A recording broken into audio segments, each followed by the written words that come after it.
Skateboarding, the craze that's rocking Britain on its heels, filling open spaces with free-wheelers and lining the pockets of the wheeler dealers.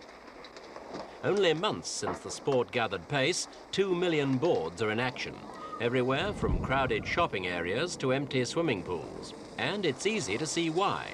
Skateboarding has the speed of skiing without the need for snow, the grace of surfing without the water, the freedom simply to get on and go.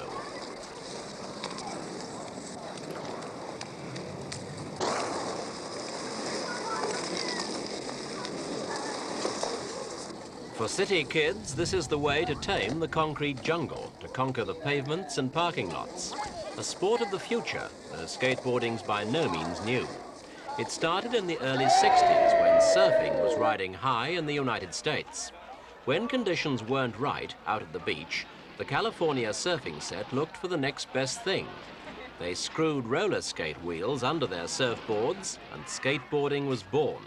The fad raced from west coast to east, and soon there was skateboarding in Central Park.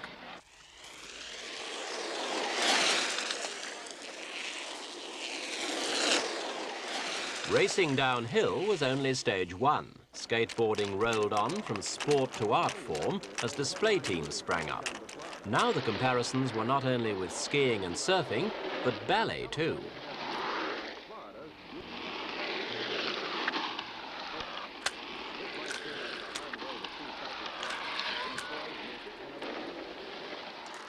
Skateboarding, or scurfing, really reached the crest of a wave in 1965. That year, America held its first national championships. Thousands turned out to watch, and the event was televised to millions more. Skateboarding magazines went into production. The whole commercial machine began to turn. There were events like this all over the country, and when GIs went to Vietnam, they took it with them and found an instant following.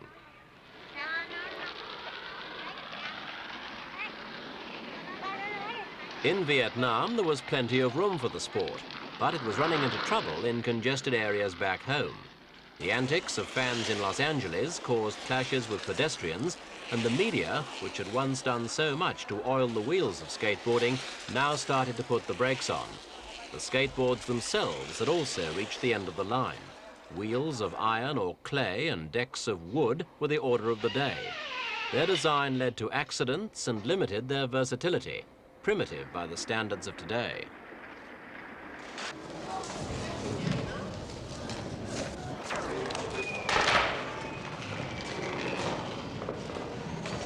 The technology of the 70s gave skateboards a new lease of life in the States and launched them across the Atlantic. The main advances were in wheels and materials. The latest boards have decks of fiberglass or specially treated wood, suspensions which adjust, sealed bearings and wheels in urethane, a flexible plastic composition that makes the boards streak over concrete, allows all kinds of tricks. The commercial exploitation that hit the States over 12 years ago now grips Britain. Boards cost £15 sterling upwards, but the accessories can also prove a drain on pocket money. Some shopkeepers believe young skateboarders are being taken for a ride. There are great opportunities here for people to make vast profits. The boards come into this country at ridiculously low prices, £4, and are then sold for well over £20, which is a grotesque profit. I think the second opportunity for ripping off is where you have so many middlemen, where you have possibly an American factory with a US wholesaler, a UK wholesaler, and then a UK retailer. Too many people between the factory and the public. I think the last point is that where people bring in the cheap boards, they tend to be fly-by-night operators who aren't terribly concerned about giving guarantees or having any backup service at all. So when the board breaks or parts go wrong, the child is left high and dry without any spare parts or any guarantee on the parts at all. And finally, I think,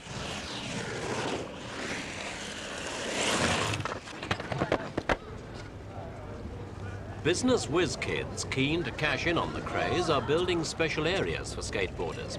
But at least they provide a much-needed service, ensuring that youngsters are supervised, keeping them away from dangerous traffic and avoiding collisions with pedestrians. Here the talk is of wheelies and daffies, shooting the duck and walking the dog, traversing and twisties, jargon drawn from surfing and skiing. But when the talk turns to bongos and hamburgers, that means trouble. Bongos are head wounds and hamburgers are squashed toes. Just some of the injuries breaking out like a rash in the country's casualty units. If America's anything to go by, it could get worse. There, over 100,000 were injured last year.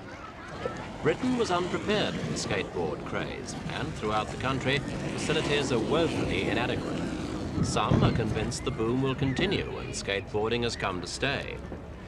One man involved in developing skateboard parks is Richard Wrigley. What does he believe to be the future of the sport? Well, at the moment there are an enormous number of sales in skateboards, but there are very few facilities where the kids can actually compete in a proper manner. This is the first in the country that's been done on a large scale, and we would hope that over the next 6 months or a year that local authorities will provide a lot more. Then I think you'll find it becomes a very beneficial social activity with a tremendous competitive spirit. Of course, they may worry that it's just a passing fancy like hula hoops and the rest, and they could be wasting money on something that's not going to be used next summer.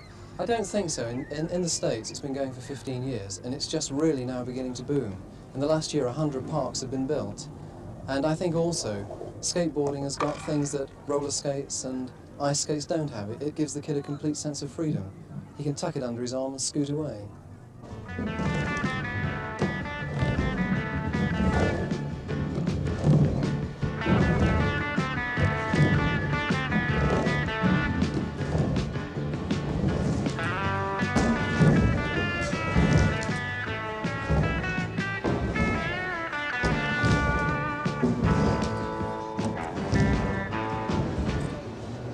Skateboarding doesn't have to be an outside activity.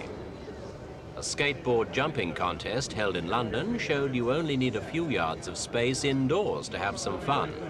First step was to mark out the area. Then it was time to climb aboard.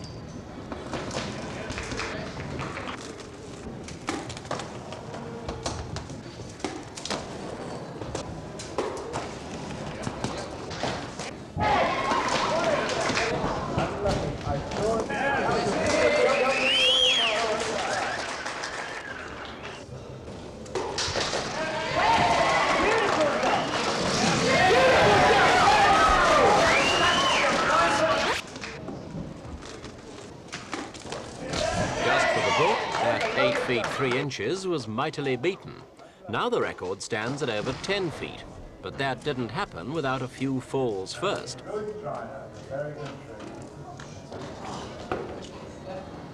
Even indoors, skateboarding can be dangerous, but enthusiasts don't take unnecessary risks.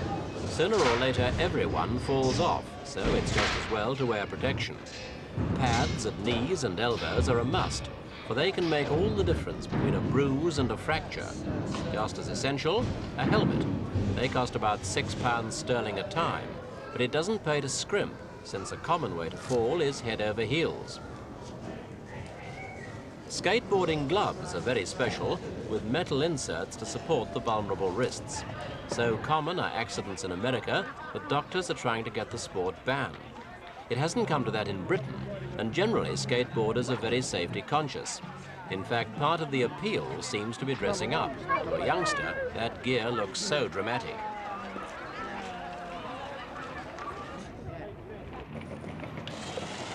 In South Africa, they've taken the skateboard adventure a hair-raising step further. With a very special version of the skateboard, members of the South African Skateboard Riders Association set out to post a new skateboard record for speed. In the new residential township of Naturima, near Johannesburg, conditions were ideal for an attempt led by 14-year-old Peter Clark.